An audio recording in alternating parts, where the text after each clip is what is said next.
Hey guys, I'm really excited about today's guest. Today's guest is Massimo Rigotti. He's got an incredibly powerful story about resilience, recovery, addiction. We all have addictions, whether you like it or not. And it's going to be a fantastic conversation talking all about emotional health. So, Massimo, welcome. Thank you so much, Chris, for having me on today. I'm excited to talk with you. Yeah, you have an interesting because like whether we see these Instagram stories or TikTok stories, everybody's got this picture perfect life, but actually when you really boil down to it, a lot of people are struggling. And addictions, there's different types of addictions, but talk about your story, your background, and how you got, and we'll get into it. Absolutely. My story was, I'm that type A, very driven individual, was smart. Everybody, just thought that I probably had it made. But secretly, I was struggling with bipolar disorder. To kind of self-medicate, I began drinking when I was in college. Eventually, that became drugs and alcohol. I managed to start successful businesses and companies along the way. And boy, it seemed like I had it all together outwardly. But some that were very close to me saw that I was beginning to crack. Ultimately, it overtook me. The balance was too great, and my addictions consumed me.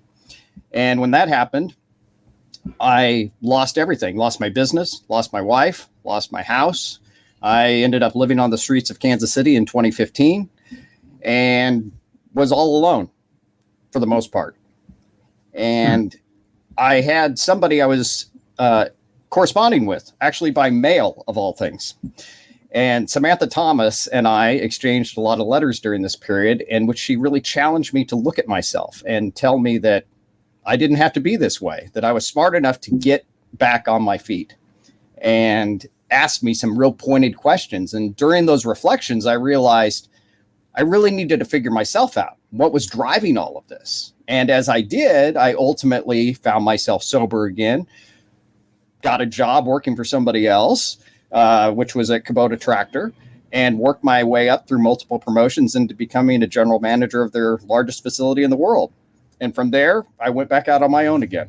And where we find ourselves today is that I am focusing all my energy on Flavors of Confidence, the book that I released in March, and I'm out speaking and trying to help everybody get sober. Yeah, it's really interesting because it's like I said, everybody's struggling in some way, and it's really interesting to see how people turn their struggles into a passion through educating and awareness.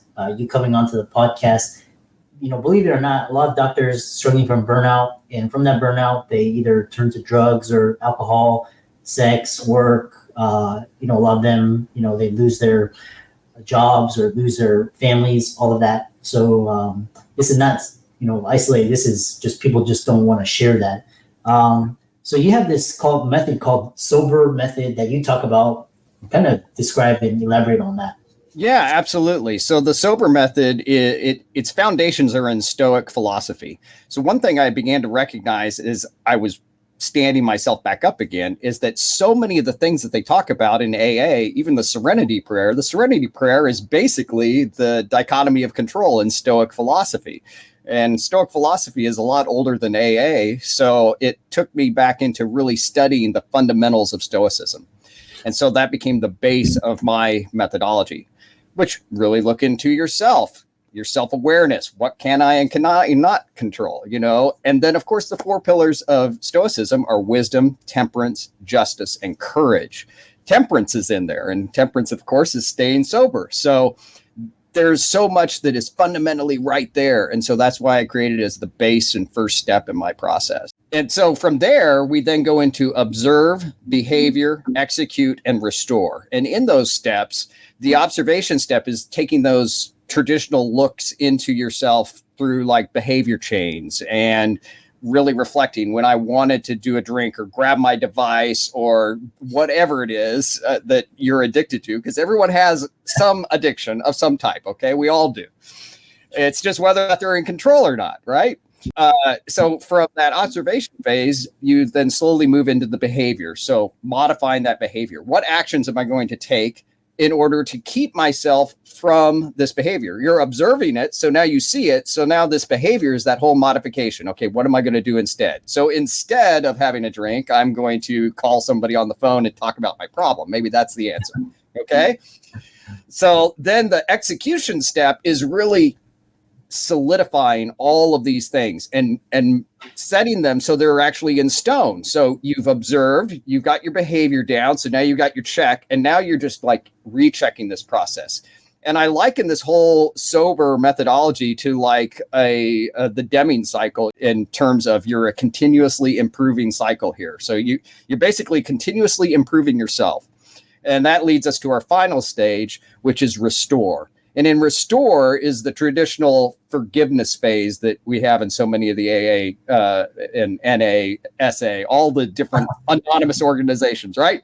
Which is you go out and you find somebody that you want to get forgiveness from. And so what I encourage in my program is that you set this in motion in about a 3 to 4 month deal where you run through the process, all of the steps about every 3 to 4 months. You're using them all the time, but that's your kind of like graduation back into deeper dive into Stoicism. That's how the program works. It's really pretty simple. Yeah.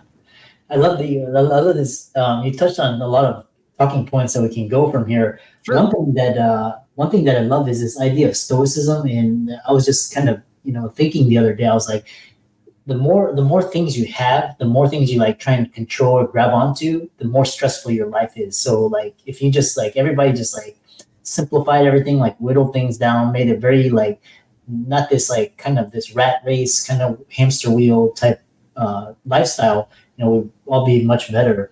And then you talked about this idea of, which is really interesting was, I didn't mention food addiction, or you talked about device addiction, and like you go in public, everybody's on their phone, like this, and so talk about overcoming device addiction for enhanced productivity. Sure, absolutely. This is one of my favorite new topics, and it's interesting. This came out of a letter I received from a reader of my book, saying that my book had helped them overcome device addiction, and I was like, wow, device addiction? And I had not really stopped to think about how great this is overtaking society. People can't look up from their phone. You go out on go out to a restaurant, and you see a couple sitting there and they're both looking at their phone. They're not even talking to each other. Well, maybe they don't like each other, but I would like to think that if they're out on a date, that they want to talk to each other. So the first thing that I encourage in device addiction is notification, the biggest harm to your productivity and your addiction to the device. So these things were created to help support and make you more, better. And like the device is supposed to work for you. But right now we're working for our devices. A lot of us are anyway, it pings, it's in the middle of the night. I talked to somebody on Friday actually, and she told me that she was having these horrible night's sleep and everything. And I said, well, are your notifications on? Yeah, they're on all the time. So like in the middle of the night, a bird will fly by and a ring will go off and I'll be like, oh, okay. Like, how are you even functioning? You're not getting a full night's sleep. So notification, turning those off is step one. Okay. Maybe you keep it on for text messaging, but maybe not. Maybe you turn it off, except when you're at lunch, at work or something. And it's amazing how much it will fill your mind back up to actually think. We really think in microseconds now instead of like anything. Yeah, it's just amazing. Like I just started instituting this, and I know there's like time limits on how much you spend on the app, and turn off all notifications, and kind of like when you're in focus mode, just like kind of clients that kind of suck away your micro energy, just kind of mute it, or just kind of respond when it's, later instead of responding like right now. All these things, putting your cell phone away after 5. I'm guilty of, checking emails, seeing how many follow, all of that. Right.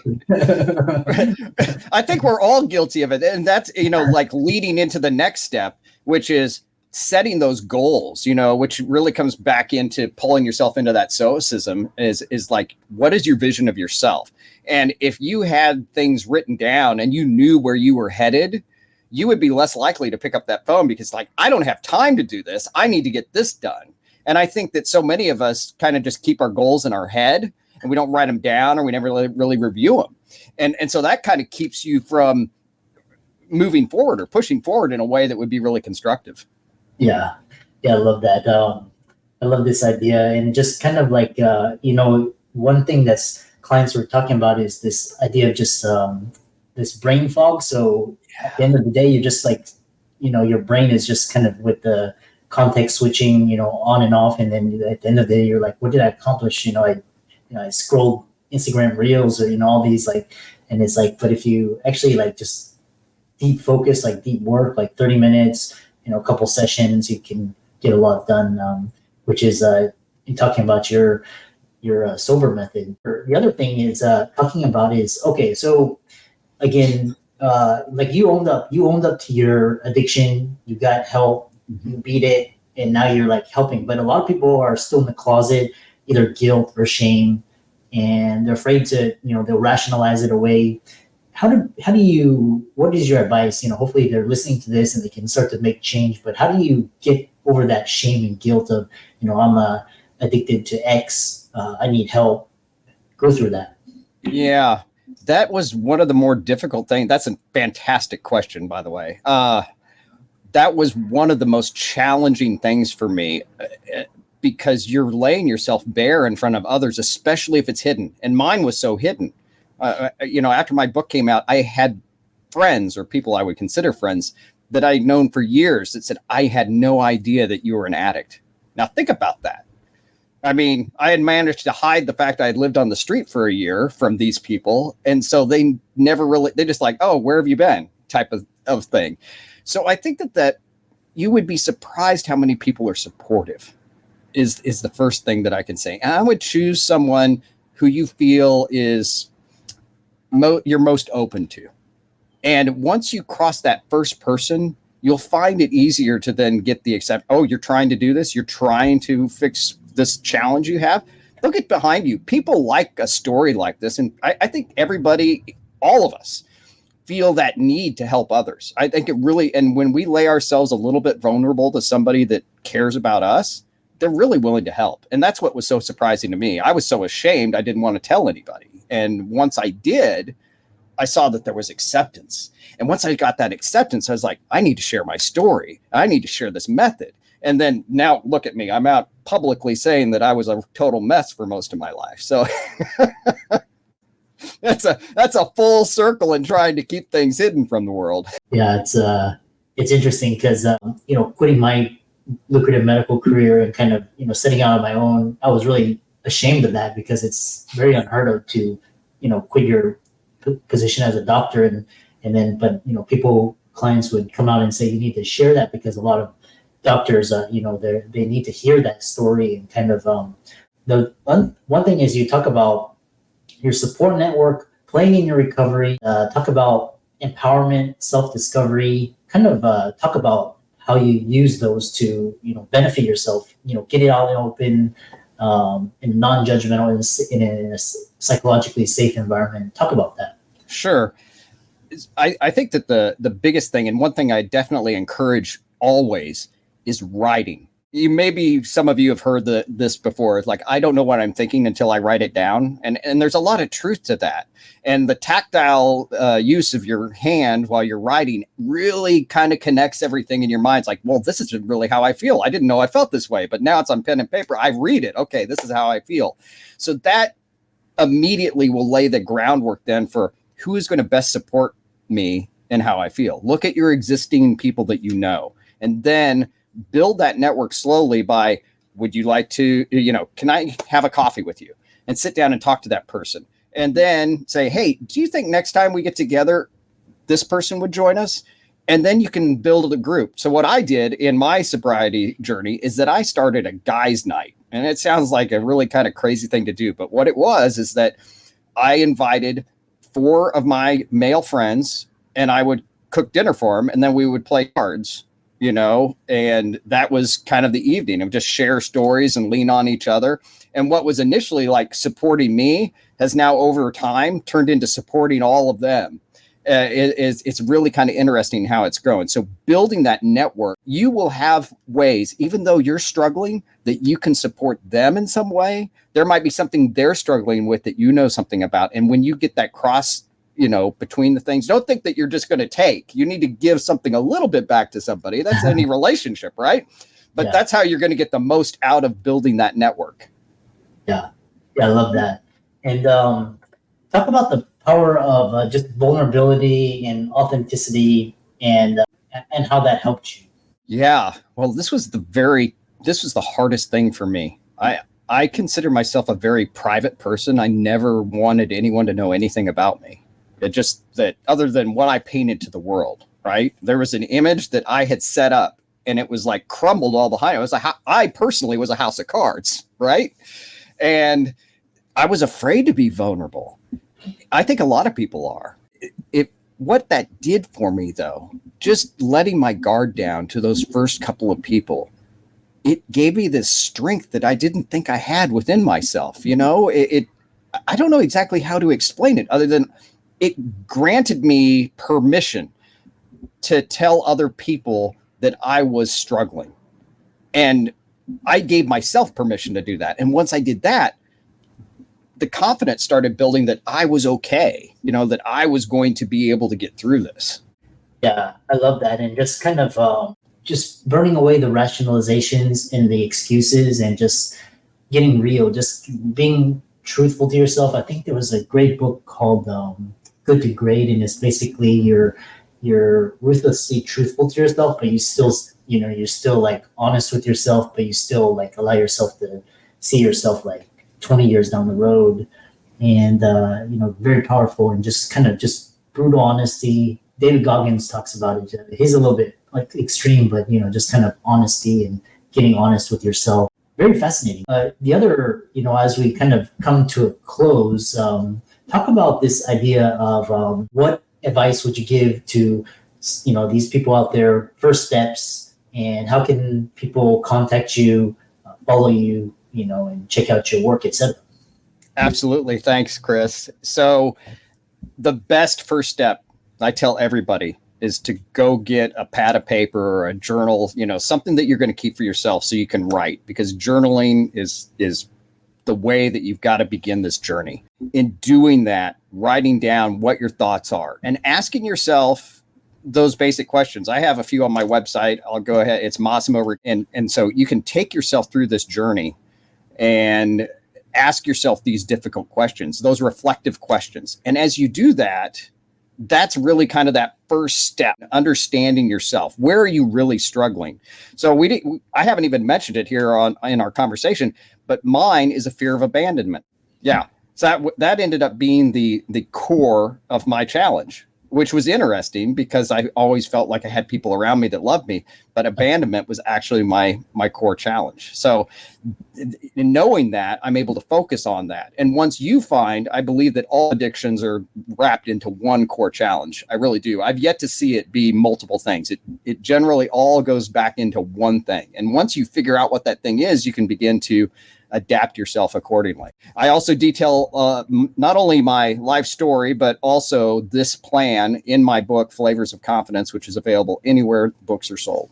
Yeah, really very powerful. And for all the audience out there, let's thank Massimo for coming onto the show, and I think it'll resonate with a lot of physicians struggling with burnout or addiction. And be sure to get help, reach out. Just read, main first step is just reach out and begin the process. All of his resources will be in links in show notes. Be sure to check out his book as well. I'm sure it's on Amazon, which I'm going to check out right after this. And with that, thanks so much for coming onto the podcast. Thank you so much, Chris, for your time today. It was a pleasure.